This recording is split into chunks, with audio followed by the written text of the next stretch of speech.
আসসালামু আলাইকুম প্রিয় শিক্ষার্থী, জাতীয় বিশ্ববিদ্যালয় অনার্স ভর্তি পরীক্ষা যারা দেবা প্রিয় শিক্ষার্থী, প্রত্যেকটা টপিক থেকে আমি তোমাকে শেষ মুহূর্তে কয়েকটা এমসিকিউ দেবো। যেমন উচ্চারণ, এটা থেকে কিন্তু গত বছর আসছিল, এবছর আসবে। যাই হোক, দেখো উচ্চারণ থেকে তোমার এমসিকিউগুলো কীভাবে থাকবে এবং কোন কোন এমসিকিউগুলো তুমি পড়ে যাবে শেষ মুহূর্তে।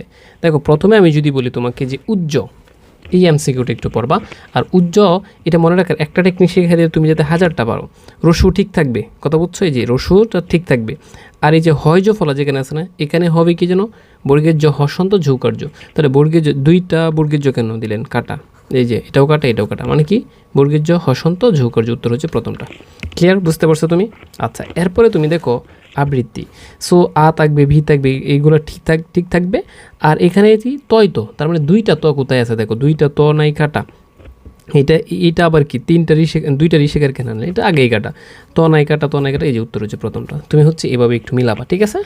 সো এরপরে তুমি দেখো বিশ্বাস, এটা একটু পড়বা। আমি উচ্চারণ বলছি কয়েকটা দেবো তোমাকে, যদি কমন পড়ে যায় এখান থেকে। বিশ্বাস তালিবাস্য 3টা আছে কোথায় দেখো, তালিবাস্য 3টা নাই কাটা, তালিবাস্য 3টা নাই কাটা, এখানে আছে, এখানে আছে। এখন তালিবাস্য 3টা থাকলেই হবে না, এখানে আরেকটু কাহিনী আছে। যেমন দেখো, হসন্ত থাকবে 2টা, 20, এখানে একটা হসন্ত থাকবে, পরেরটাতে হসন্ত থাকবে, তার মানে এখানে হসন্ত কেন একটা, তাই এটা কাটা। উত্তর হচ্ছে 2 নাম্বারটা, ঠিক আছে? সো এরপরে তুমি দেখো ঐতিহ্য, এটা অনেকবার আসছে। ওই থাকলে উ রস্যই হবে না, উ রস্যই নাই কাটা, উ রস্যই আছে, ঠিক আছে? আচ্ছা, এই যে হয় জফলা থাকলে কি হয় বলছিলাম তোমাকে? হয় জফলা, যদি হর্ষতে জফলা থাকে তাহলে বর্গের জ হসন্ত যৌকার্য, তাহলে বর্গের জ হসন্ত যৌকার্য নাই কাটা, ঠিক আছে? আচ্ছা, বর্গের যে হসন্ত, এই যে এটাও কাটা। উত্তর হচ্ছে 3 নাম্বারটা মিলে গেছে। টেকনিকটাকে বুঝছো? এরপরে তুমি শ্রাবণ হচ্ছে তালিবা স দ্বারা শুরু, তাহলে এই দন্তস্ব কোথায় আছে দেখো, দন্তস্ব নাই কাটা। এই যে এখানে দন্তস্ব আছে, কিন্তু শেষে দেখো এই যে বর সাথে উকার হবে, তাহলে বর সাথে উকার নাই কাটা, দন্তস্ব নাই কাটা, তাহলে এইটাও কাটা। উত্তর হচ্ছে 2 নাম্বারটা। ক্লিয়ার? বুঝতে পারছো তুমি? মানে এই টেকনিকে তুমি হচ্ছে মনে রাখতে পারবে। এরপরে দেখো সত্য, আমি বলছিলাম তোমাদেরকে, দেখো এটাও 7 কলেজে আসছে এবং বিভিন্ন বিশ্ববিদ্যালয়ে যেগুলো আসছে বিগত সালে, এগুলোই আবার আসবে।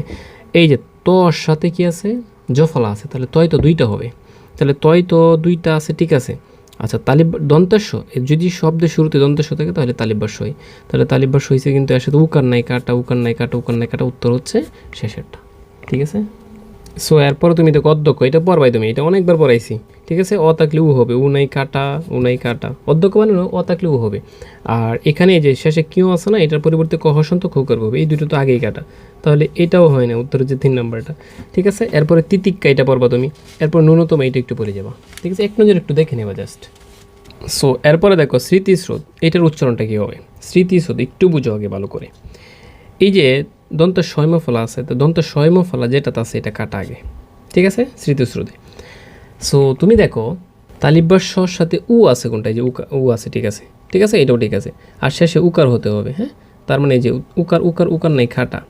আর এইটা আপনি কেন দিলেন? এটা তো হয়ই না, নাকি? এইটাও ঠিক আছে, এইটাও ঠিক আছে, কিন্তু একটু পরিবর্তন আছে, এটা চন্দ্রবিন্দু হইতো, কথা বুঝছো? মফলা থাকলে চন্দ্রবিন্দু হয়, এখানে উত্তরটা 3 নাম্বার, কিন্তু এখানে চন্দ্রবিন্দু হইতো, তাহলে উত্তর হচ্ছে এটা। আর এটা খাটা কারণ কি, চন্দ্রবিন্দু নাই। ক্লিয়ার? আচ্ছা, এরপরে প্রিয় শিক্ষার্থী, সর্বশেষ আমি উচ্চারণ থেকে তোমাকে অজ্ঞান, অজ্ঞত, এইগুলো একটু ভালো করে পড়ে আসবা। জ্ঞান বানানের মধ্যে মনে রাখবা জফল, এই যে চন্দ্রবিন্দু আছে, চন্দ্রবিন্দু নাই কাটা, কাটা কাটা, এই যে উত্তর হচ্ছে এইটা, চন্দ্রবিন্দু আছে, ঠিক আছে? আচ্ছা, এরপরে তুমি দেখো রশ্মি, এটা একটু পড়বা। রশ্মি চন্দ্রবিন্দু আছে, চন্দ্রবিন্দু নাই কাটা, কাটা। এই যে দেখো রশ্মি বানানো হচ্ছে অন্তস্থ রর সাথে উকার হবে, তাহলে এই যে উকার আছে, আর এটা তো উকার নাই, এই কাটা।